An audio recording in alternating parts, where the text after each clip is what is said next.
بسم الله الحمد لله والصلاة والسلام على رسول الله وعلى آله وصحبه ومن والاه رب اشرح لي صدري ويسر لي أمري واحلل عقدة من لساني يفقهوا قولي. Mes frères et sœurs, nous musulmans disposons d'une histoire magnifique qui, comme je l'ai dit et je le répète, est plus pure que le miel, plus brillante que le cristal, plus parfumée que les fleurs, plus blanche que la neige, plus belle que le sourire innocent d'un petit enfant. Nous avons eu dans notre communauté des savants émérites, des adorateurs sincères et ascètes, des enfants qui étaient des héros, des femmes pieuses, des juges justes, des gouverneurs sages et justes, et il nous suffit comme honneur d'appartenir à la communauté du meilleur des hommes qui est Muhammad sallallahu alayhi wa sallam. Chers frères, chères sœurs, aujourd'hui nous avons rendez-vous avec l'un des plus grands savants de notre communauté. Et comme vous le savez, les savants sont les héritiers des prophètes. Ils sont semblables, rahimahumullah, à des bougies qui brûlent afin d'éclairer ceux qui les entourent. Tels sont les savants. Et aujourd'hui nous avons rendez-vous avec un savant très connu. Il s'agit d'un très grand savant. Il est le troisième des imams des 4 écoles. Ce savant a excellé dans la science du hadith et dans le fiqh. Ce savant est né à Gaza et il a été enterré en Égypte. Savez-vous de qui il s'agit? Il s'agit de l'un des imams de notre communauté, d'un grand savant, et il a fait partie des élèves de l'imam Malik. Il a étudié chez l'imam Malik, rahimahullah, et il a étudié chez les élèves de l'imam Abu Hanifa. Ce savant a aussi été l'un des enseignants de l'imam Ahmed. Il s'agit, comme l'a dit l'imam al-Zahabi rahimahullah dans Sir Alam al-Nubala, du défenseur de la sunna, de celui à propos de qui l'imam Ahmed rahimahullah a dit qu'il était comme le soleil pour ce bas monde et la bonne santé pour le corps. Imaginez-vous un petit peu. Il s'agit de celui qui a atteint le plus grand niveau de science à son époque. Il fut un savant dans le Coran, dans la science du Coran et dans le Coran même. Il fut un savant dans la sunna et ses sciences. Il fut un savant dans le fiqh, la jurisprudence et ses règles, dans la langue, dans la poésie. Il fut un grand adorateur, un ascète, un pieux. Savez-vous de qui il s'agit? On va vous parler aujourd'hui du troisième des imams des 4 écoles. On vous a déjà parlé de l'imam Abu Hanifa qui était le premier. On vous a parlé de l'imam Malik. Et aujourd'hui, bi'idhnillahi azza wa jal, nous allons parler d'Abi Abdullah Muhammad ibn Idris al-Shafi'i rahimahullah. Nous avons donc rendez-vous aujourd'hui avec le défenseur de la sunna. Commençons par son identité. Il est Abu Abdullah Muhammad ibn Idris ibn al-Abbas ibn Uthman ibn Shafi' ibn Abd Yazid ibn Hashim ibn Abd al-Muttalib ibn Abd Manaf, le grand-père du prophète alayhi salatu wassalam. Il a donc un lien de parenté avec le prophète alayhi salatu wassalam. C'est donc un proche du prophète sallallahu alayhi wa sallam. L'imam al-Zahabi rahimahullah, l'élève de Cheikh al-Islam ibn Taymiyyah rahimahullah, et d'autres savants disent que lorsque sa mère tomba enceinte de lui, elle vit en rêve un astre sortir de sa partie intime avant, atterrissant en Égypte et illuminant le monde. Et il en fut ainsi. L'imam al-Shafi'i rahimahullah vécut une partie de sa vie en Égypte et mourra en Égypte. De même que cet astre qui illumina le monde n'est rien d'autre que son savoir qui illumina effectivement le monde entier. Subhanallah, je suis sur Paris, après plus de 1000 années, je parle de l'imam al-Shafi'i rahimahullah. Et c'est pareil pour les prêcheurs et les savants du monde entier, dans leurs discours, dans leurs khutbah, partout on entend parler de l'imam al-Shafi'i rahimahullah ta'ala. Sa naissance, il est né en l'an 150 de l'Hégire, l'année où l'imam Abu Hanifa est mort. Il est né à Gaza, et je demande à Allah Azza wa Jal de venir en aide à tous nos frères et sœurs de Gaza. Il perdit son père Idriss pendant son enfance et grandit orphelin. Et c'est sa mère qui l'a éduqué. Elle a fait de lui un grand imam. Et anciennement, les Arabes disaient, derrière tout grand homme il y a une mère. Et si vous remarquez, il n'est pas le seul à avoir eu une mère exemplaire. Il y a eu aussi Anas ibn Malik. C'est sa mère, Sulaym, qui l'a éduqué. Az-Zubayr ibn al-Awwam, l'imam Abu Hanifa, qui a perdu son père alors qu'il était encore petit. L'imam al-Bukhari, Sufyan al-Thawri, etc. Mes sœurs, vous qui êtes mères de famille, n'oubliez pas que vous êtes l'école des générations. N'oubliez pas que vous avez un grand rôle dans l'éducation de vos enfants. Certes, le mari va vous aider, mais vous avez le plus grand poids. Vous êtes proche des enfants, vous les voyez peut-être plus que le mari. Ils sont attachés à vous. N'oubliez pas que vous êtes responsable. Ce grand savant, qui est l'imam Shafi'i, s'est retrouvé avec sa mère qui était pauvre. Et méditez bien sur ce mot qui était pauvre, parce que vous allez, Inch'Allah, en tirer pas mal de leçons. Alors il s'est retrouvé avec sa mère qui était pauvre. Son père ne lui a pas laissé d'héritage. Il a grandi et vécu dans la pauvreté. Mais cela ne l'a pas empêché d'apprendre la science. Donc toute personne qui dit « Moi j'aimerais bien apprendre la science, mais c'est difficile, je suis pauvre, j'ai pas les moyens », c'est pas une excuse. C'est pas une excuse. L'imam Shafi'i rahimahullah s'est retrouvé avec sa mère qui était pauvre. Son père ne lui a pas laissé d'héritage. Sa mère l'a élevé et rapidement elle l'a emmené étudier la science religieuse car elle avait peur pour lui. Elle avait peur que son fils s'égare du chemin d'Allah Azza wa Jal. Et là, voyons ensemble son parcours dans la science, qui était, wallah il-azim, impressionnant. Sa mère le prit et partit à la Mecque alors qu'il n'avait que 2 ans. On a dit, il est né où? À Gaza. Et il est mort en Égypte, très bien. Sa mère, elle l'a pris alors qu'il n'avait que 2 ans, puis elle l'a emmené où? À la Mecque. Et c'est là-bas qu'il a grandi et étudié la science. Puis lorsqu'il a grandi, il se rendit à Médine afin d'apprendre la science auprès de l'imam Malik. Et on va parler, Inch'Allah, de sa rencontre avec l'imam Malik en détail. Puis il voyagea en Irak afin d'apprendre la science de l'imam Abu Hanifa. À ce moment, bien sûr, l'imam Abu Hanifa, rahimahullah, n'était plus en vie. Puis il se rendit au Yémen, en Syrie, en Égypte, et c'est en Égypte qu'il mourut, rahimahullah. L'imam Shafi'i, rahimahullah, raconte que la première chose qu'il a apprise à la Mecque fut le tir à l'arc. Le tir à l'arc. Et cela, non pas pour s'amuser, mais pour être prêt en cas de guerre à combattre et sauver les musulmans. Lorsqu'il jetait ses flèches sur ses cibles, il n'en ratait qu'une sur 10. Lorsqu'il excella au tir à l'arc, il commença à apprendre le Coran, le Coran. L'imam Shafi'i rahimahullah a dit qu'il a appris le Coran alors qu'il n'avait que 7 ans. 7 ans. Imagine. 7 ans, il connaissait le Coran par cœur. L'imam al-Dhahabi rahimahullah a dit qu'il a ensuite appris Al-Muwatta. Vous vous rappelez Al-Muwatta? C'est le livre de l'imam Malik, rahimahullah, on en a parlé la dernière fois. C'est un livre qui contient environ 2000 hadiths. Il l'a appris alors qu'il avait 10 ans. À 7 ans, il a appris le Coran.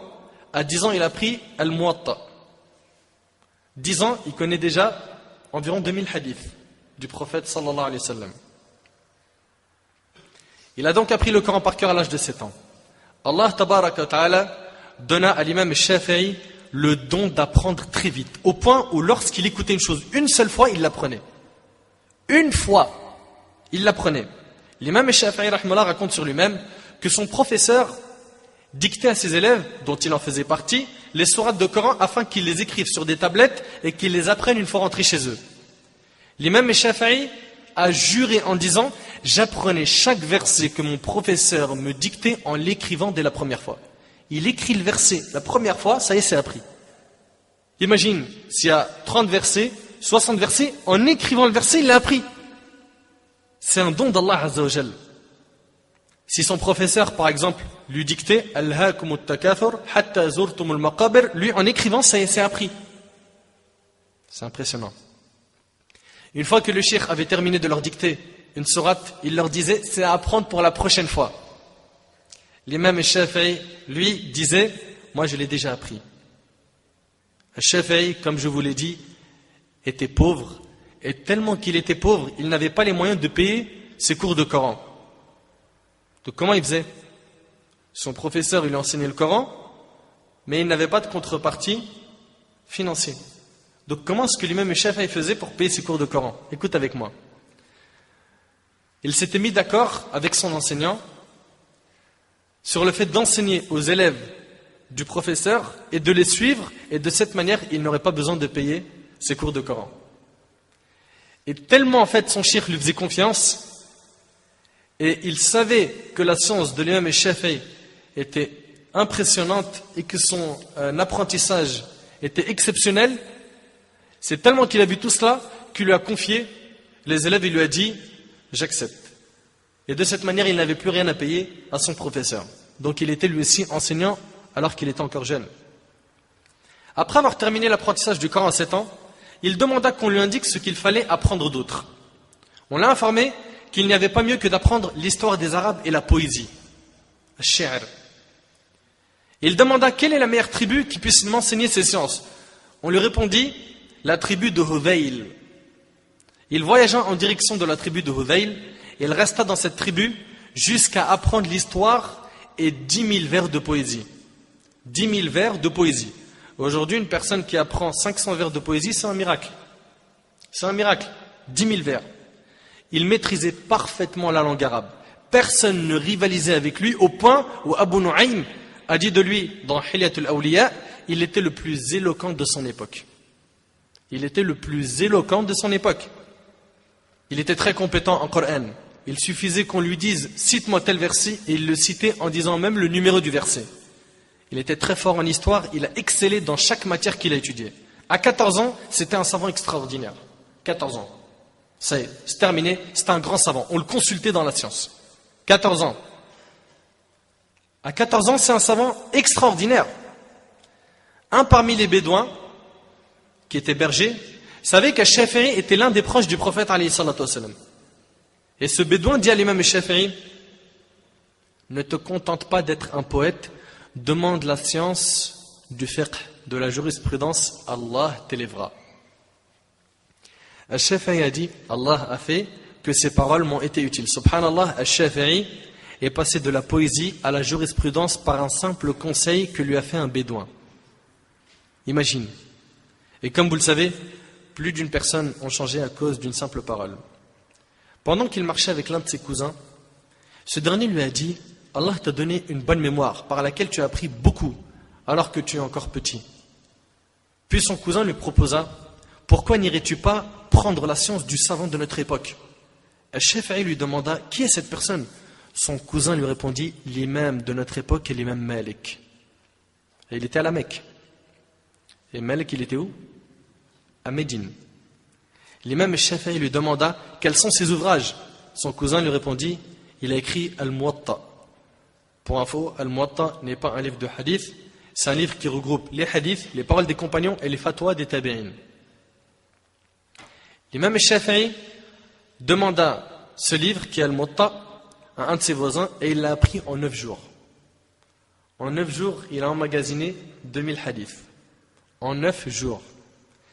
Subhanallah. Et il lui suffisait d'un regard sur la page pour l'apprendre. Et c'est ainsi qu'il l'a appris. Et on a dit qu'il l'a appris à quel âge? 10 ans. Allah a donné le don de l'apprentissage à certaines personnes qui le méritaient. Ibn Abi Hatim dit, j'ai entendu Al-Muzni, qui était le plus grand des élèves de Shafi'i, dire, on questionnait l'imam Shafi'i, comment est ton envie pour la recherche de la science? Regarde ce qu'il dit Shafi'i. J'entends exactement des mots que je n'avais pas entendus auparavant. Et mes membres auraient espéré avoir des oreilles afin d'en jouir autant qu'en jouit mes oreilles. Et comment est ton attention, ton désir pour la science? Il dit, tel un avare inquiet qui désire l'argent. Subhanallah. On lui demanda enfin, et comment recherches-tu la science? Il répondit, telle la recherche d'une femme qui a perdu son enfant et qui n'en a pas d'autre à part lui. T'as vu la motivation? Parlons maintenant de cette fameuse rencontre, la rencontre de l'imam Shafi'i et de l'imam Malik. Rahimallah al-Jami'a. Après avoir appris le Muwatta, il alla voir son cousin qui était le chef de la Mecque et il lui dit, j'ai envie de rencontrer l'imam Malik à Médine afin qu'il m'apprenne la science. Son cousin lui écrit une lettre afin qu'il la transmette au chef de Médine et que ce dernier la donne à l'imam Malik en personne pour que ça donne un poids. Donc c'est le chef de qui? De Médine qui va donner la lettre au savant. C'est vraiment une tazkiya, une recommandation. Et l'imam Shafi'i voyagea. Subhanallah, il était pauvre, mais son seul souci était d'apprendre la science. Et il n'a pas appris la science pour que l'on dise de lui l'imam, le savant, le talib ilm, celui qui connaît beaucoup. Pas du tout. Mais pour rechercher la satisfaction d'Allah et pour éclairer le chemin des gens par sa science. Lorsqu'il arriva à Médine, il transmit la lettre que son cousin lui avait écrite à qui? Au chef de Médine. Le chef lui dit: tu veux que je vienne avec toi chez Malik? Sache qu'il m'est préférable de marcher à pied de Médine à la Mecque en faisant un aller-retour que d'aller chez l'imam Malik par crainte envers lui. L'imam Malik, c'était quand même quelqu'un de respecté, il avait du charisme. Le chef de Médine, il dit: je préfère faire un aller-retour à la Mecque à pied que d'aller rencontrer l'imam Malik. Il dégageait quelque chose, rahimahullah. Les gens le respectaient énormément. Et il en est ainsi, plus tu crains Allah, plus tu apprends la science, plus tu es respecté partout dans le monde. Le chef alla avec lui chez l'imam Malik et il frappa à sa porte. Suite à quoi, une petite fille noire sortit et le chef l'envoya demander à l'imam Malik de les recevoir. Il lui a dit: va demander à l'imam Malik de nous recevoir. La petite fille rentra et tarda. Puis elle finit par revenir et elle lui a dit: l'imam Malik te dit, si c'est une question religieuse, écris-la sur une feuille et il t'écrira la réponse sur le dos de la feuille. Et si c'est pour avoir une information sur un hadith, tu connais l'endroit où l'imam Malik enseigne, retrouve-le là-bas. C'est le chef de Médine. Le chef lui a dit: je ne viens pas pour tout cela, mais je viens à l'imam Malik car le chef de la Mecque m'a envoyé avec une lettre pour lui. Elle rentra et ressortit avec une chaise, puis l'imam Malik sortit à son tour. Et l'imam Malik s'assit sur la chaise, puis le chef lui donna la lettre en lui disant: Lila, elle vient de la part du chef de la Mecque. Et tout ça, ça n'a pas de poids pour le savant. Tout ça, ça n'a pas de poids pour le savant. Lorsque l'imam Malik termina la lecture de cette lettre, il la jeta et dit: est-ce de cette manière que l'on apprend la science? En envoyant des lettres? Et il se mit en colère. L'imam Shafi'i rahimahullah s'adressa à l'imam Malik en lui disant: ô cheikh, je suis un jeune muttalibi. C'est-à-dire qu'il a un lien de parenté avec le prophète alayhi salatu wassalam. Et je suis venu afin d'apprendre de ta part les hadiths du prophète alayhi salatu wassalam. L'imam Shafi'i dit: il me regarda et mes paroles lui plurent et me dit: mon enfant, viens demain. Puis, le lendemain, l'imam Shafi'i raconte: je me suis rendu au cours de l'imam Malik, puis il me demanda de lire Al-Muwatta. Je me mis à le réciter par cœur sans aucune erreur. Sans aucune erreur. Jusqu'à ce qu'il m'a dit: mon enfant, je vois qu'Allah a illuminé ton cœur par la science. N'éteins pas cette lumière par les ténèbres des péchés. Tu auras un grand avenir, incha'Allah. Allahu Akbar. C'est les paroles de l'imam Malik. Et on sait tous ce qu'est l'imam Malik. On a vu sa biographie ensemble. Il lui a dit: je vois qu'Allah a illuminé ton cœur par la science. N'éteins pas cette lumière par les ténèbres des péchés. Et il lui a dit: tu auras un grand avenir, incha'Allah. Médite, tu auras un grand avenir, incha'Allah. Il ne lui a pas dit: tu es un grand savant. Mais plutôt, tu auras un grand avenir. Et c'est comme ça qu'il faut faire avec les élèves. Il ne faut pas trop les gonfler. Car ça peut être dangereux pour leur nafs, pour leur ego. Il faut leur dire: bi'idhnillah, si tu continues, tu es dans le bon chemin. Tu vas réussir. Plus tard, tu seras un bon da'i. Tu auras de la science. Mais pas gonfler la personne. Subhanallah, l'imam Malik l'a analysé rapidement comme un médecin. Et comme vous le savez, les savants sont les médecins des cœurs. Il a donc étudié chez l'imam Malik Al-Muwatta, le fiqh, le hadith, les fatwas des compagnons, et il reste à ses côtés jusqu'à sa mort. Il étudia chez lui et chez les savants de Médine. Donc il a pris toute la science qu'il y avait à Médine. Puis Al-Shafi'i étudia aussi chez Muhammad ibn al-Hassan, qui était l'un des plus grands élèves d'Abu Hanifa. Et il a étudié chez plein d'autres grands savants de son époque, et parmi les élèves qu'il a eus, l'imam Ahmad ibn Hanbal rahimahullah. Et c'est ce qui nous reste des 4 écoles, et vous verrez que l'imam Ahmad, il y a de quoi dire sur sa biographie rahimahullah. Donc l'imam Shafi'i, ça a été l'élève de qui? De l'imam Malik. Il a étudié chez les élèves d'Abu Hanifa. Et il a eu comme élève l'imam Ahmad ibn Hanbal rahimallahu al-jami'a. Ishaq ibn Rahawayh, un grand savant parmi les salafs, raconte que l'imam Ahmad s'empressait de s'asseoir dans les assemblées de l'imam Shafi'i.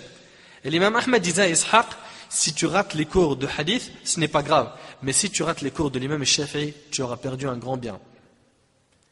Vous avez vu comment les savants s'aimaient entre eux et à quel point la haine, la jalousie et toutes les maladies du cœur étaient inexistantes chez eux. Ishaq demanda à l'imam Ahmad: et qui est ce Shafi'i chez qui tu t'assois?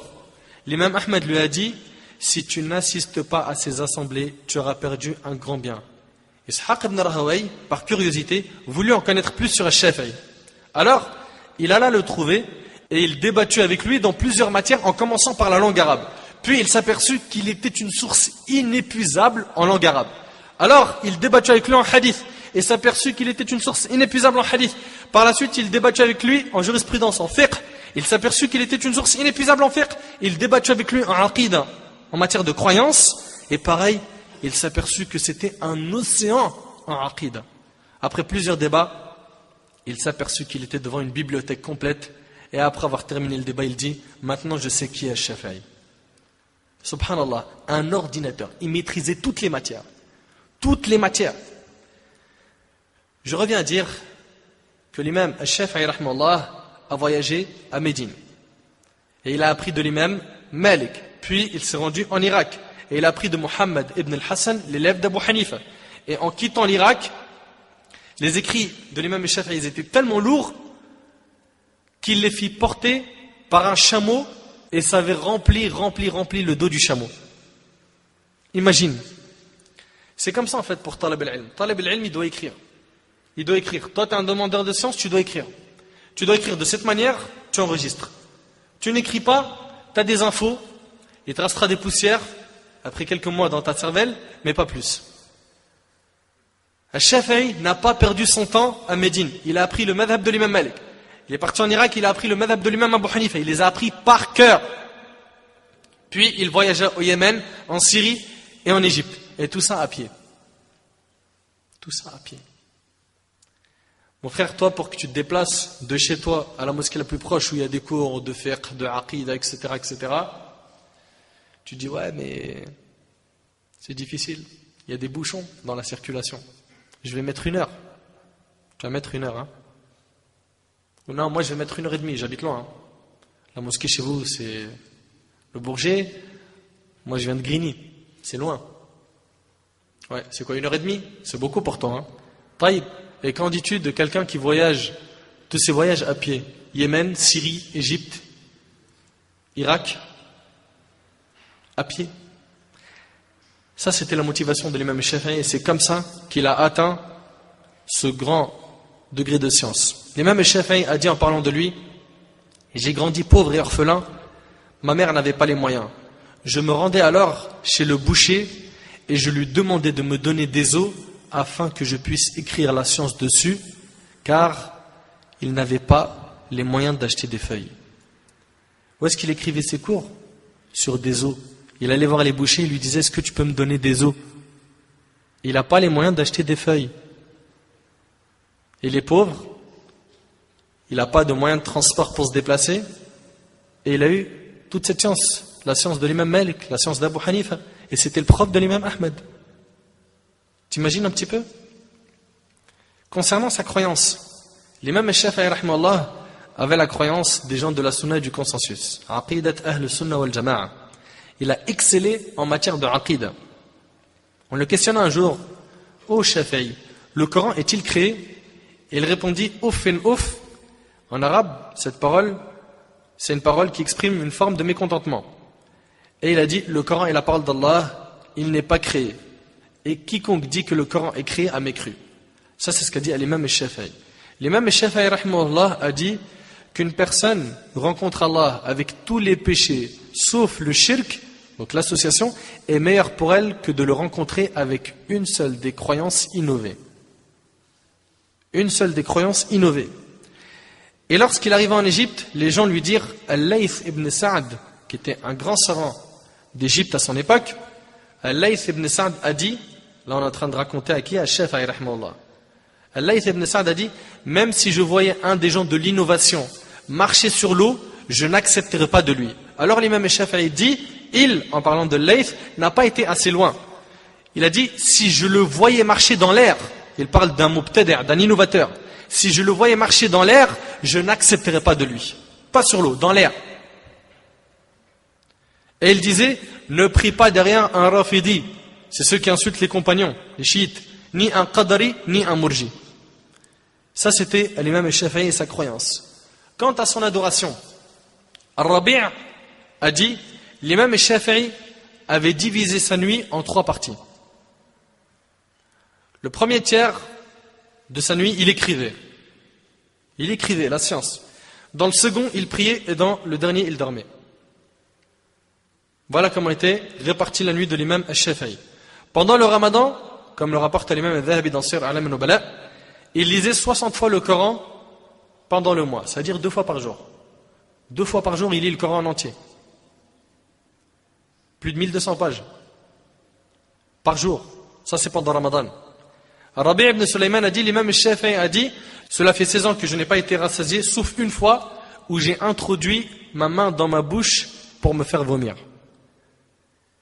Sur 16 ans, il s'est rassasié qu'une fois, et dans cette fois-là, il a mis sa main dans sa bouche pour se faire vomir. Pourquoi? Il a dit, en effet, combler sa faim alourdit le corps, durcit le cœur, anéantit l'éveil, attire le sommeil et engendre la faiblesse face à l'adoration. Subhanallah. Wallah, il y a des paroles en or. Des paroles en or. C'est vrai. Quand tu manges trop, tu as envie de dormir. Tu deviens lourd. Tu n'as pas envie d'apprendre la science. Tu n'as pas envie de faire d'efforts. C'est vrai, c'est pas vrai. Lui, sur 16 ans, il s'est rassasié une fois et il s'est fait vomir. Je répète ce qu'il a dit. Il a dit, en effet, combler sa faim alourdit le corps. Ça y est, tu deviens feignant. Tu bouges pas. La seule chose que tu veux, c'est regarder la télé, un match, être sur Facebook, surfer sur le net, perdre du temps. Ça, c'est quand tu t'alourdis le corps. Ça durcit le cœur. Ça anéantit l'éveil, ça attire le sommeil et engendre la faiblesse face à l'adoration. Quand tu es lourd, tu n'as pas la motivation de te lever faire 2 rak'at, ou lire du Coran, ou de faire du dhikr. Tu es lourd. Quant à son comportement, l'imam al-Shafi'i a appris de l'imam Malik sa science, mais aussi son comportement. Et tellement al-Shafi'i respectait l'imam Malik, il disait, je tournais les pages avec douceur en présence de l'imam Malik par respect envers lui, de crainte qu'il entende leur bruit. T'as vu le comportement avec le cheikh? La page, pour la tourner, il le fait délicatement, doucement, pour pas perturber son cheikh. Ça, c'était son comportement et le respect qu'il avait pour la science et pour les savants. Ça, c'est l'adab. Aujourd'hui, on a des gens qui, pendant le dars, mettent leurs pieds en face de celui qui leur enseigne. Ou bien, ils lui tournent le dos. Et tout ça, ça fait pas partie du adab. Ou bien, tu les vois faire du bruit pendant le dars. Ou d'autres l'interrompent pour lui poser des questions. Ou l'autre, il répond au téléphone et il parle fort. Tout ça, c'est un manque de adab. Tout ça, c'est un manque dans le comportement. Toujours sur son comportement, lorsqu'il se rendit à Bagdad, il délaissa le qunut du fajr. C'est l'invocation donc qu'il faisait après le fajr. Alors que c'est quelque chose qu'il faisait tout le temps, dans son madhab.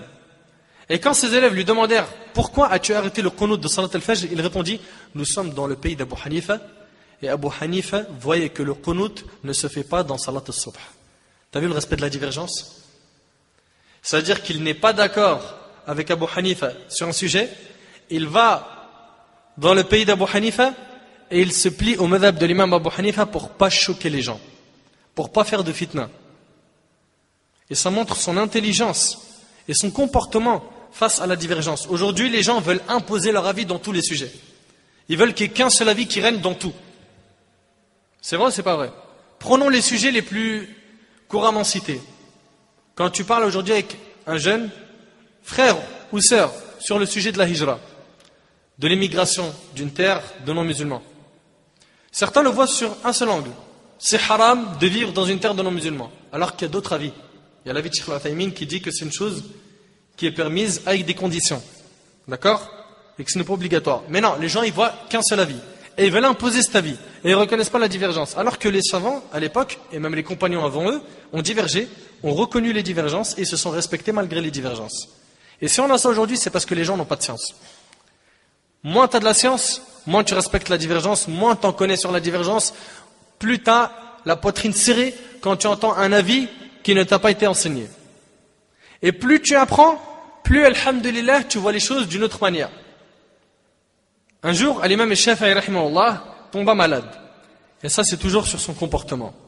Puis son élève, Ar-Rabi', le visita et lui dit qu'Allah renforce ta faiblesse au imam. Qu'Allah renforce ta faiblesse au imam. Il voulait en fait lui faire une invocation et lui dire que Dieu te renforce de ta faiblesse, mais il a dit qu'Allah renforce ta faiblesse. Il y a une nuance.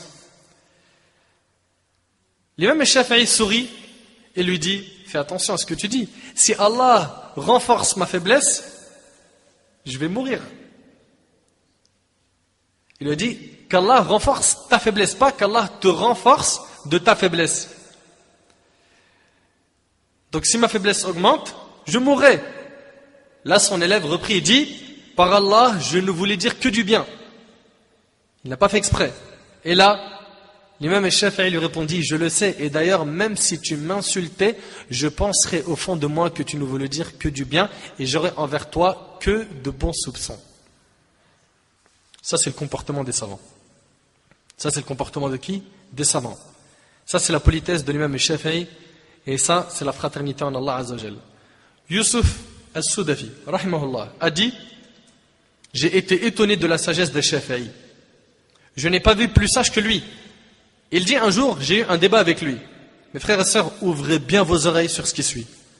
Ô vous qui aimez les débats, même si vous ne connaissez rien, ô vous qui aimez débattre pour débattre et non pour chercher la vérité, ô vous qui aimez débattre et après le débat, vous tournez le dos à vos frères et sœurs, car ils ne sont pas d'accord avec vous sur un sujet religieux où la divergence est fondée, ouvrez bien vos oreilles. Le frère ou la sœur qui sont des masakines et qui sont comme ça, on leur dit écoutez ces histoires, car wallahi, elles réveillent les cœurs et elles montrent comment est-ce qu'on doit se comporter quand on diverge sur un sujet où la divergence est fondée. On parle des furu' et non des usul, des branches et non des bases. Ils ont lu aujourd'hui un livre où ils sont passés sur une page sur internet et ça y est, on les entend dire halal, haram, makruh, sunnah, bid'a. Il ne parle pas l'arabe, il ne lit pas l'arabe, il ne comprend pas l'arabe. Et il attaque tous ceux qui ne sont pas d'accord avec lui. Et il impose son avis. Et il veut que les gens voient la religion comme lui la voit. Stop. Mon frère, ainsi que toi ma sœur, ce n'est pas parce que tu es resté avec un cheikh une semaine ou un mois que tu as de la science. Apprends à connaître tes limites. Apprends à connaître tes limites. Un terrain, tu ne le maîtrises pas, va pas dedans. Mais aujourd'hui, on vit l'époque du risque, où les gens ne maîtrisent pas, mais c'est pas grave, on s'avance. Halal, haram, je pense, je vois, je crois, j'ai entendu, c'est pas comme ça la religion. Là, tu es en train de jouer avec la religion. Là, c'est la honte ce que tu es en train de faire. Yusuf al-Sudafi, il dit, après avoir débattu avec l'imam Shafi'i, j'étais en colère contre lui car on n'avait pas eu la même opinion sur un sujet. Et ça arrive beaucoup aujourd'hui. Tu parles avec un frère ou une sœur, les sœurs entre elles bien sûr, et ils divergent, ou elles divergent, et automatiquement ça se tourne le dos. On en a plein comme ça aujourd'hui. Il suffit que tu diverges avec lui sur un point pour qu'il dise de toi, t'es un innovateur, t'es un égaré, il ne faut pas s'asseoir dans ces assemblées, il ne faut pas assister au cours d'un tel, ni d'un tel, ni d'un tel, ni d'un tel. Yusuf al-Sudafi, rahimahullah, dit, j'ai rencontré l'imam Shafi'i en chemin. Donc il s'est mis en colère contre lui après un débat, et il l'a rencontré en chemin. Il me prit par la main et me dit, ne pouvons-nous pas être des frères, même si l'on diverge sur un point? T'as vu la sagesse et le comportement de l'imam Shafi'i? Ne pouvons-nous pas être des frères, même si l'on diverge sur un point? Mon frère, même si tu diverges avec un autre frère, tant que ce n'est pas dans les bases de la religion, qu'est-ce qui t'empêche de le rencontrer, de l'aimer, de parler avec lui, de continuer à garder ton lien avec lui? Et toi, ma sœur, de le faire avec ta sœur. Ça, c'était donc le comportement de l'imam Shafi'i. Et il était très généreux, rahimahullah, très généreux. Al-Humaydi raconte que lorsqu'un Shafi'i arriva à Sana'a, ils lui installèrent une tente. Et l'imam Shafi'i avait avec lui 10 000 dinars. Un dinar, c'était 5 grammes d'or. Puis lorsqu'il décida de s'en aller de Sana'a, il ne lui restait plus rien de son argent. Il fit aumône de tous ses biens. Ça, c'était Shafi'i et sa générosité. Un jour, alors qu'il passait près d'un groupe d'enfants, son bâton tomba par terre. Un enfant lui ramassa, l'essuya avec son vêtement et lui donna, regarde le respect de l'enfant envers la personne âgée, envers les personnes de science, Suite à quoi l'imam Shafi'i lui donna 7 dinars. Et je vous ai dit, un dinar c'était 5 grammes d'or, c'est-à-dire 35 grammes d'or. Il était généreux, rahimahullah. Il était très modeste. Il disait, il incombe aux savants de mettre de la terre sur sa tête par modestie envers Allah. Quant à la sincérité de l'imam Shafi'i, il disait, écoute bien, par Allah, je n'ai jamais débattu avec quelqu'un sans demander à Allah que la vérité jaillisse de sa bouche. Qu'en penses-tu? Ceux qui aiment les débats et ceux qui débattent aujourd'hui, on les a déjà vus se comporter de cette manière? Billahi alaykum, répondez. Ça existe ça aujourd'hui?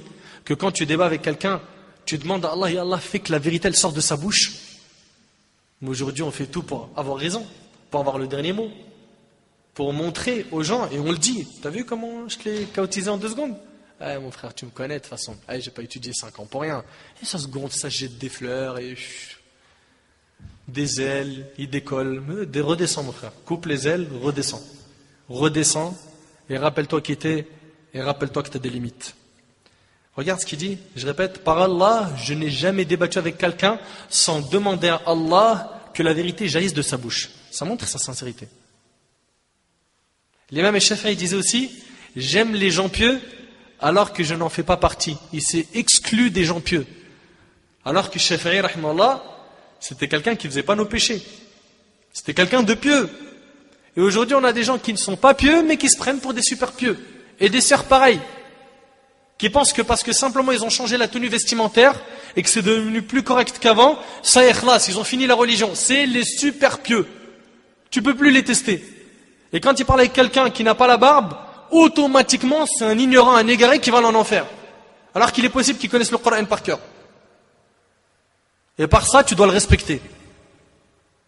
Et lui faire da'wah sur la barbe. Mais non, aujourd'hui on manque de tout ça, on manque. J'aime les gens pieux alors que je n'en fais pas partie. Et pourquoi il aime les gens pieux? Car ils aiment Allah. Et les pieux obéissent à Allah. Il dit, j'aime les gens pieux alors que je n'en fais pas partie. Peut-être pourrais-je atteindre une intercession grâce à leur amour. Et je déteste ceux qui commercent avec les péchés, même si nous avons la même marchandise. Subhanallah. L'imam Shafi'i rahmallah disait aussi, j'aurais aimé que les gens apprennent toute ma science sans que je sois mentionné. Subhanallah, là, ça te montre vraiment la sincérité de l'imam Shafi'i. Écoute bien. Imagine que dans 10 ans, ou même dans quelques années, Allah subhanahu wa ta'ala t'accorde tellement de science que tu te retrouves à ma place en train d'enseigner du consistant aux gens. D'accord? Tu donnes. Et que les gens commencent à enseigner ce que tu leur as enseigné. Et que quand on leur dit, qui vous a enseigné ça? Ils disent, c'est un tel, en citant ton nom. À ce moment-là, à quoi va ressembler ta joie? Tu vas dire, subhanallah, les gens maintenant, tout le monde parle de moi, c'est ma science qui a pris le dessus, c'est ma science qui règne.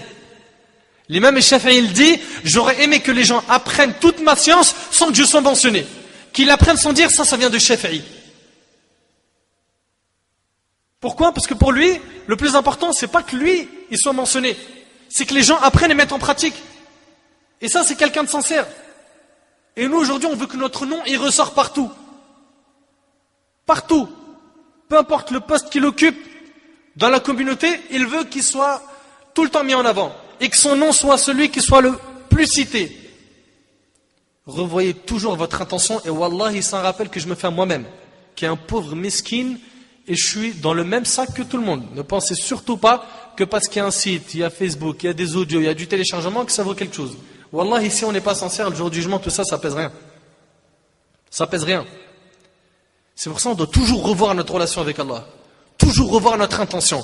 Pourquoi est-ce qu'on va à la mosquée? Moi et toi, on doit se poser la question. Pourquoi? Pour apprendre? Pour quel but tu apprends? Pour améliorer ta relation avec Allah? Pour pouvoir mieux l'adorer? Pour pouvoir diffuser le bien autour de toi? Ou pour qu'on dise de toi, masha'Allah, qu'on te monte du doigt, qu'on dise lui, il a de la science, lui, il a trop évolué, cette sœur, elle a changé, masha'Allah, en quelques mois, tac, ça y est, c'est passé du petit hijab au jilbab, maintenant elle apprend des cours d'arabe, maintenant elle a le Coran, maintenant, c'est ça ton intention, ma sœur? Si c'est ça, fais attention. Et attention à ne pas tomber dans un grand panneau qui est, bon, puisque je suis pas sincère, j'arrête d'apprendre la science. Non. Change ton intention.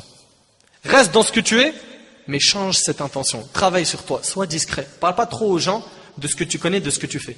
Sois discret. Sois discret. Et de cette manière, tu pourras garantir qu'il y a des choses que tu fais qu'Allah seul connaît et personne d'autre. Là, tu seras sincère, bi'idhnillah. Mais franchement, t'imagines, j'aurais aimé que les gens apprennent toute ma science sans que je sois mentionné. Il aurait aimé que les gens apprennent sa science sans que celle-ci ne lui soit attribuée.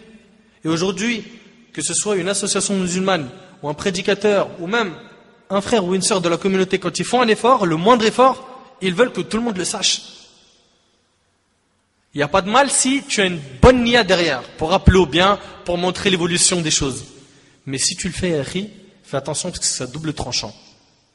C'est à double tranchant. Il est possible que tu aies ta part dans ce bas monde d'éloges et le jour du jugement, tu n'es rien du tout. L'imam al-Shafi'i, rahimahullah, le plus important pour lui, c'était quoi? Que la science du prophète alayhi salatu wassalam se propage et non que son nom à lui se diffuse. Et si on voit ses biographies, c'est pas simplement pour parler, pour vous raconter des belles histoires. Non, c'est pour qu'on prenne exemple aussi sur ces grands savants. L'imam al-Shafi'i, rahimahullah, était très intelligent. Un jour, un homme alla questionner l'imam Malik en lui disant: je suis rentré chez moi et j'ai trouvé ma femme mal habillée, mal entretenue. Suite à quoi je lui dis: je vais sortir de chez moi et dans le cas où je reviens et que tu n'es pas plus belle que la lune, tu es divorcé.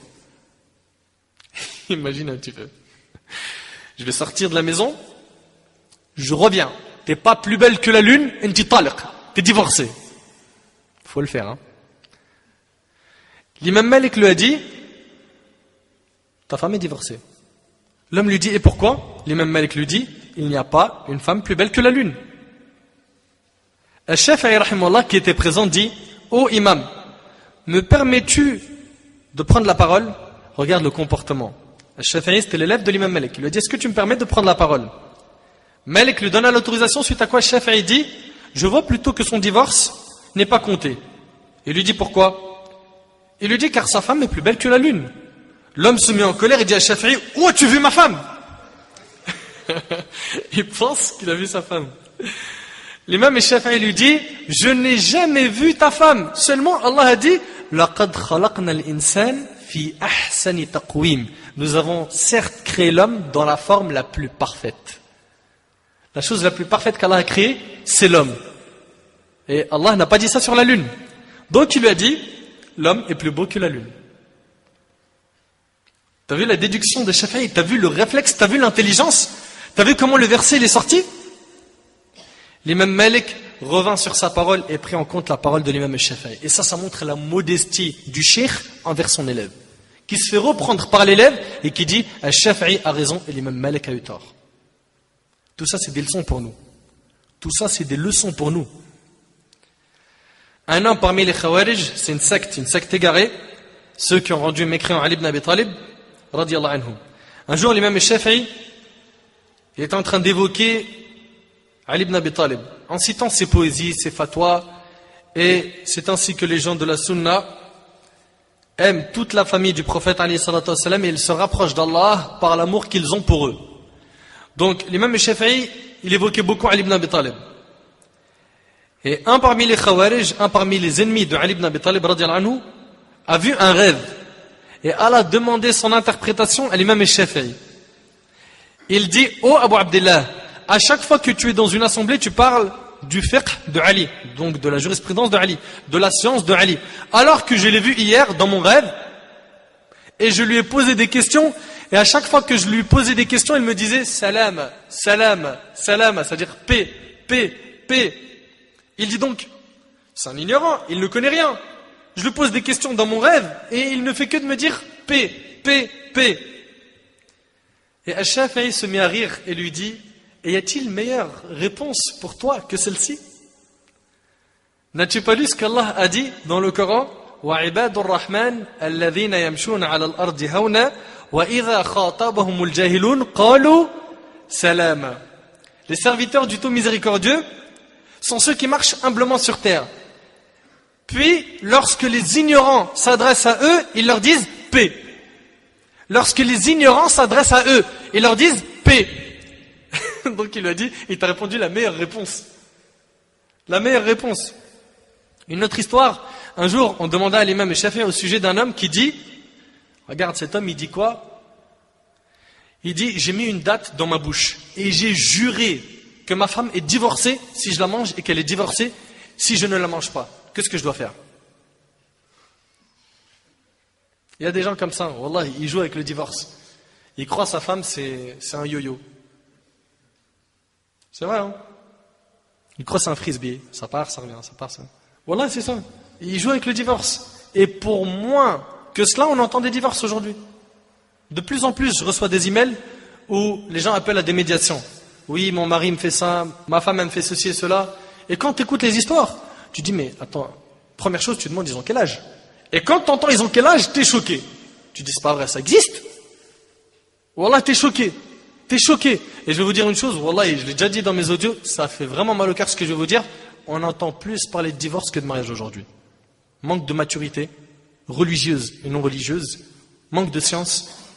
Les gens, ils s'engagent par passion, juste parce qu'il a quelques envies, et la sœur pareil, elle en a marre alors de papa et maman, juste j'ai envie de me retrouver entre quatre murs avec un homme. C'est pas comme ça le mariage, c'est pas un jeu, c'est un engagement, et c'est le choix d'une vie. C'est le choix d'une vie, réfléchissez bien avant de vous engager.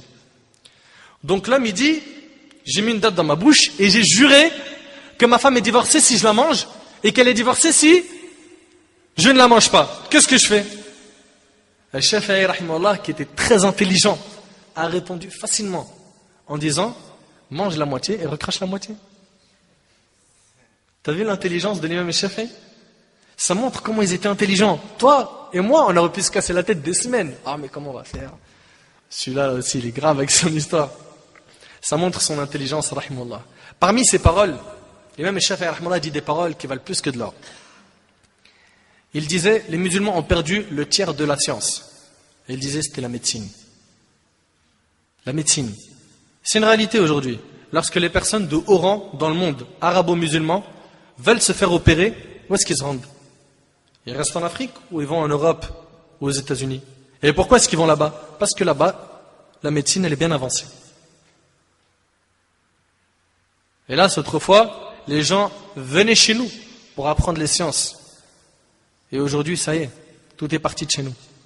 Il disait, demander la science est meilleur que de prier des prières nocturnes. Et ça, c'est aussi une parole de l'imam Ahmad, rahimahullah. Écoute bien, demander la science est meilleur que de prier des prières nocturnes. Pourquoi? Parce que quand tu pries des prières nocturnes, qiyamul layl, les prières que tu fais la nuit, tu le fais pour toi, n'est-ce pas? Mais quand tu demandes la science, cette science, elle va avoir plus tard, Inch'Allah, un intérêt qui va toucher tout le monde. Et nous, on a une règle, c'est l'intérêt général, il prime sur l'intérêt individuel. Et à chaque fois que le bien que tu fais touche un maximum de monde, eh ben, faut que tu saches que ta récompense, elle est multipliée. Et l'imam Al-Shafi'i rahmallah disait aussi, si le hadith est authentique, alors c'est mon madhab, c'est-à-dire c'est mon opinion. De même que l'imam Al-Shafi'i a dit, si l'une de mes paroles contredit un hadith c'est une tradition donc du prophète sallallahu alayhi wa sallam, une parole du prophète alayhi sallallahu alayhi wa sallam, si l'une de mes paroles contredit un hadith, jetez ma parole contre le mur et prenez le hadith. Ça appelle à quoi? À s'éloigner du ta'assub, de l'attachement aveugle à la personne. Et ça, on en a parlé combien de fois? Quand tu t'attaches, dans la science, tu t'attaches au texte et non à la personne qui t'enseigne. Parce que le jour où la personne qui t'enseigne va se tromper, tu vas être déçu, il est possible que tu arrêtes la science. Alors que non. Tu dois t'attacher à quoi? Au dalil, aux preuves. Aux preuves. La personne qui t'enseigne dit ce qui est en conformité avec le Coran et la Sunna, tu l'acceptes. Ce n'est pas conforme, tu rejettes contre le mur. Et je vous l'ai dit plusieurs fois sur mes paroles. Plus d'une fois. L'imam Shafi'i, rahimahullah, rapporta un jour un hadith à Al-Humaydi. Puis Al-Humaydi lui dit, le mets-tu en pratique au Shafi'i? L'imam Shafi'i se met en colère et lui dit, me vois-tu sortir d'une église? Ou me vois-tu porter des vêtements spécifiques aux chrétiens pour que je te dise des paroles du prophète alayhi salatu wasalam sans que je les mette en pratique? Il mettait en pratique tout ce qu'il connaissait, rahimahullah. Et ça, on en a parlé plusieurs fois aussi. C'est bien beau d'apprendre, mais il faut mettre en pratique. Tu connais beaucoup de choses dans la religion. C'est pas le premier cours, c'est pas le premier dars auquel tu assistes. Mais qu'est-ce qu'on a mis en pratique de ce qu'on a entendu? Chacun connaît la réponse. Lui, l'imam al-Shafi'i, il mettait en pratique tout ce qu'il connaissait, rahimahullah.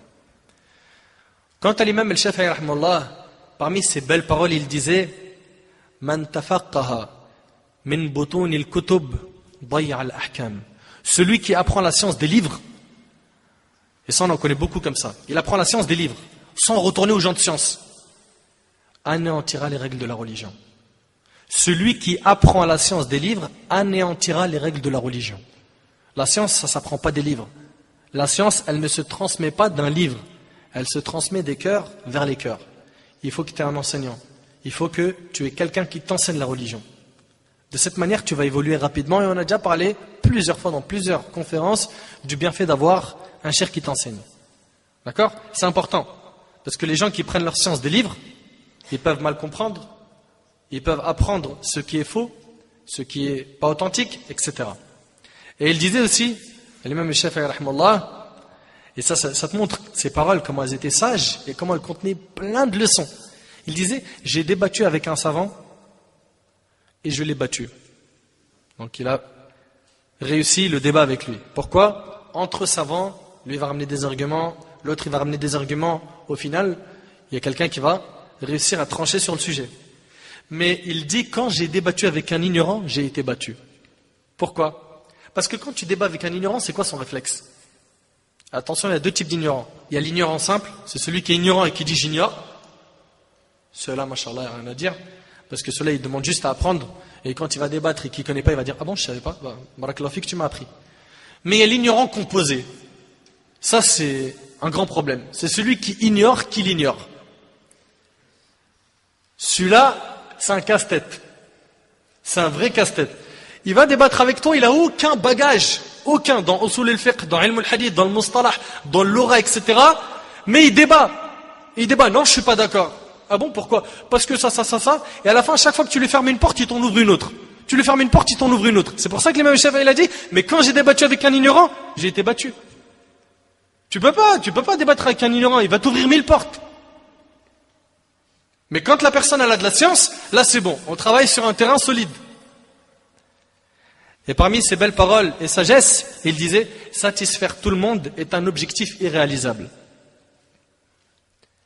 Toi, tu as devant tes yeux, numéro 1, de satisfaire Allah Azza wa Jal.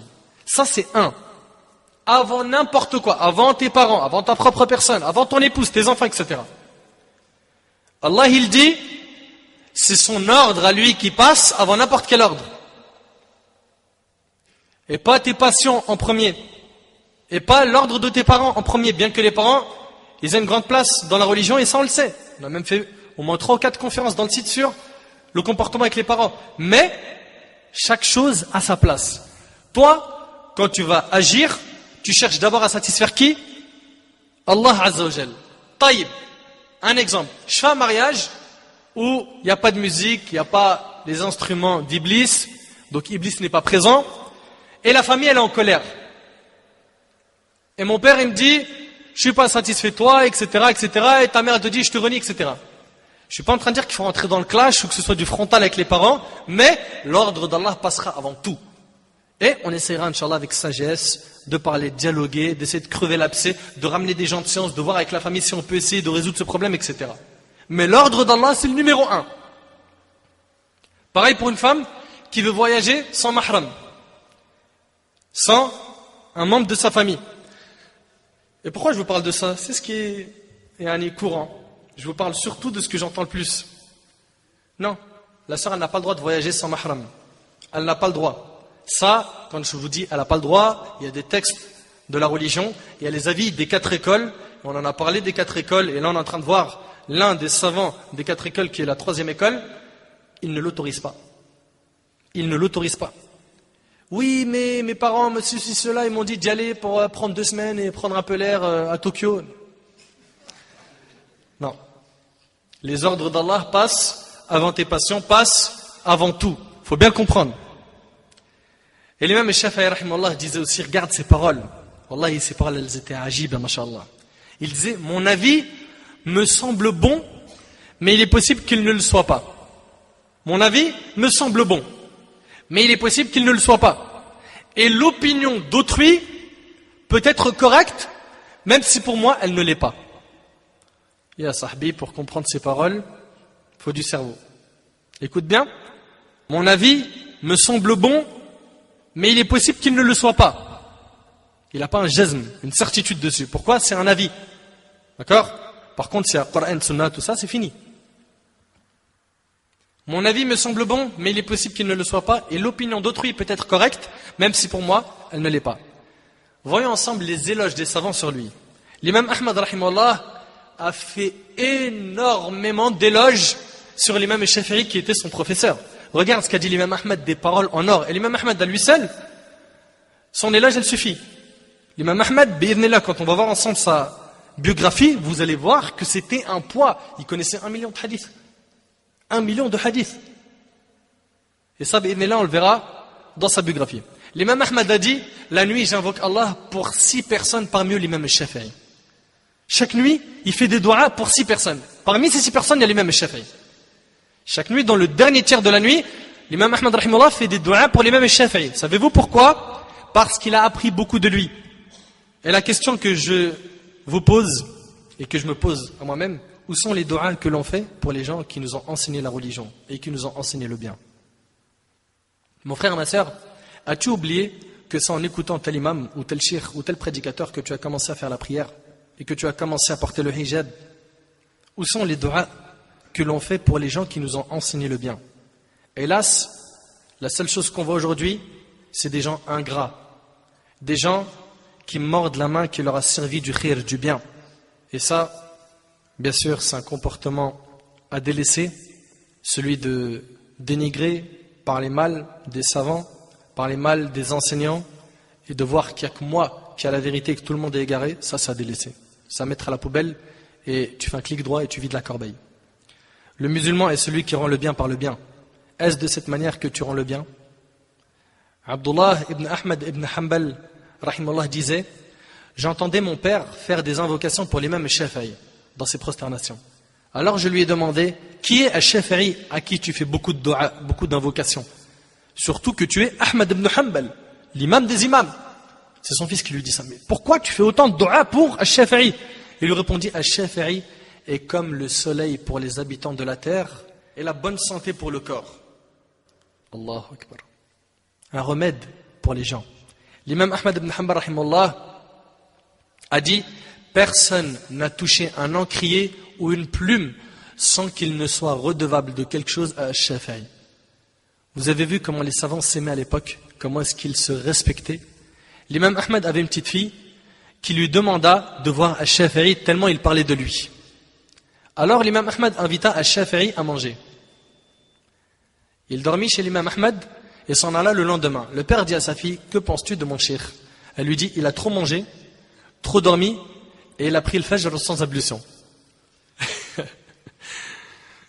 Elle lui dit ces paroles, puis l'imam Ahmad alla voir son cheikh et lui demanda au sujet de ce que sa fille vit de lui. Et qu'est-ce qu'il a dit l'imam Shafi'i? Il a dit, par Dieu, je n'ai pas dormi et dans cette nuit j'ai été inspiré par Allah sur 70 sujets qui concernaient les problèmes des musulmans. Donc il n'a pas dormi, il n'a pas eu besoin de faire les ablutions pour le fajr. Pendant sa nuit, il a pu résoudre 70 problèmes que rencontrent les musulmans. Et si je n'ai pas fait mes ablutions, c'est parce que je les avais encore. Et j'ai beaucoup mangé car la nourriture des pieux est un remède, sachant que c'est halal. L'imam Ahmad retourna voir sa fille et lui a dit, ma fille, une nuit de l'imam Shafi'i vaut mieux que toute la vie d'Ahmad ibn Hanbal. Subhanallah.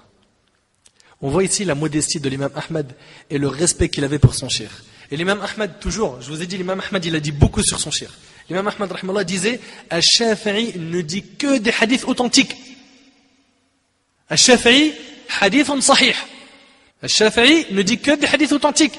Et l'imam Ahmad, encore une fois, a dit de lui, il est rapporté que le messager d'Allah alayhi salatu wassalam, a dit, au début de chaque siècle, Allah envoie un réformateur qui renouvelle à cette communauté les affaires de sa religion. Il disait, Allah subhanahu wa ta'ala a envoyé Omar ibn Abd al-Aziz au 1er siècle pour renouveler à cette communauté sa religion, et j'espère qu'Al-Shafi'i soit celui envoyé au 2e siècle. T'imagines?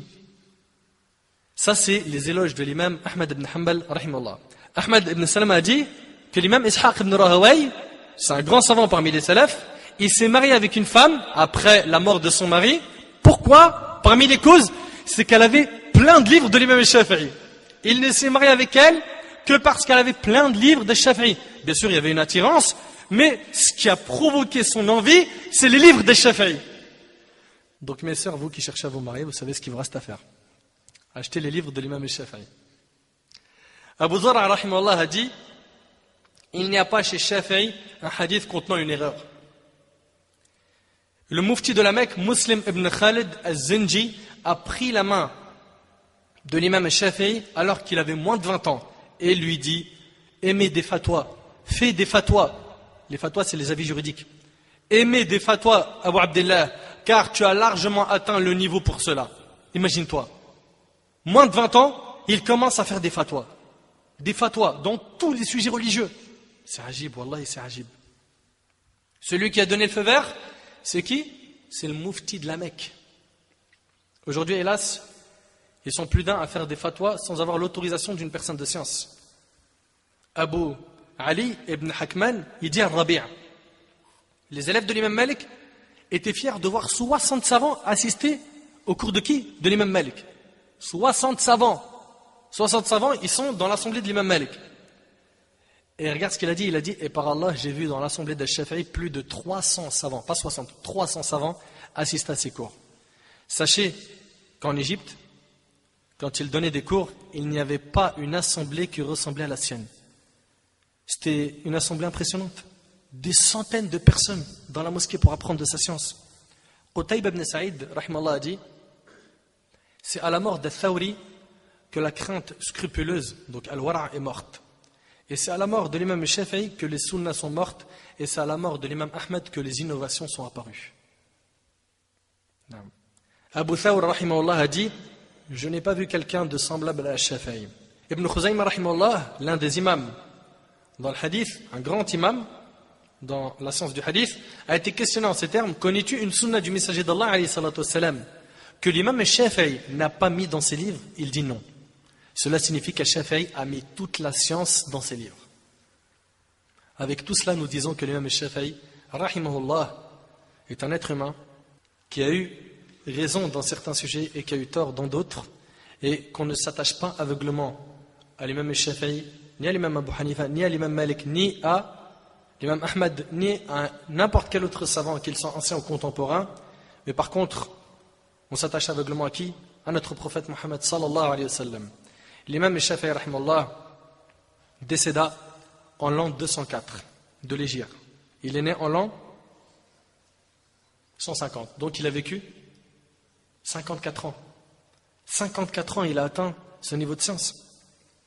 Il décéda en l'an 204 de l'Hégire alors qu'il n'avait que 54 ans. Il est mort en Égypte, rahimahullah, et c'était un jeudi. Il a été enterré le jeudi soir, qu'Allah subhanahu wa ta'ala lui fasse miséricorde. L'imam al-Muzani a dit, je suis entré chez Muhammad ibn Idris al-Shafi'i alors qu'il était mourant. Je lui dis, comment vas-tu ce matin, ô Abu Abdillah? Il leva la tête et répondit, ce matin je m'apprête à abandonner ce bas monde, à quitter mes frères, à rencontrer mes mauvaises actions et à être présenté à Allah Azza wa Jal. Et je ne sais pas si mon âme ira au paradis afin que je la félicite ou bien en enfer afin que je lui présente mes condoléances. Puis il pleura et il disait cela avant de mourir. Voir Siyar A'lam an-Nubala. Ça c'était l'imam al-Shafi'i, rahimahullah. Le madhab de l'imam al-Shafi'i s'est répandu en Égypte, en Syrie, au sud de l'Inde, l'Asie du Sud-Est, donc Indonésie, Malaisie, et en Afrique. Et on a vu dans l'histoire de l'imam al-Shafi'i qu'il était pauvre, mais qu'avec ses sacrifices, il était riche aux yeux des gens, n'est-ce pas? Et sachez mes frères et sœurs que quiconque apprend la science de la religion fait partie des vivants. Quant à celui qui ne l'apprend pas, il fait partie des morts. Et hélas, on a plein de morts dans notre ummah. Redonnons un sens à notre vie, adorons Allah Azza wa Jal et accrochons-nous à la science. Et qu'Allah subhanahu wa ta'ala fasse miséricorde à l'imam al-Shafi'i et lui accorde le firdaus. Qu'Allah subhanahu wa ta'ala le récompense pour tout ce qu'il a fait comme ouvrage. Qu'Allah subhanahu wa ta'ala le récompense pour tous ses sacrifices et tout ce qu'il a pu nous transmettre comme science. Et qu'Allah tabaraka wa ta'ala nous facilite d'apprendre la science et ce jusqu'à notre mort. As'Allah subhanahu wa ta'ala an yanfa'ni bima qult wa yanfa'akum bima sami'tum. Hadha ma a'lam wallahu azza wa jalla a'la wa a'lam.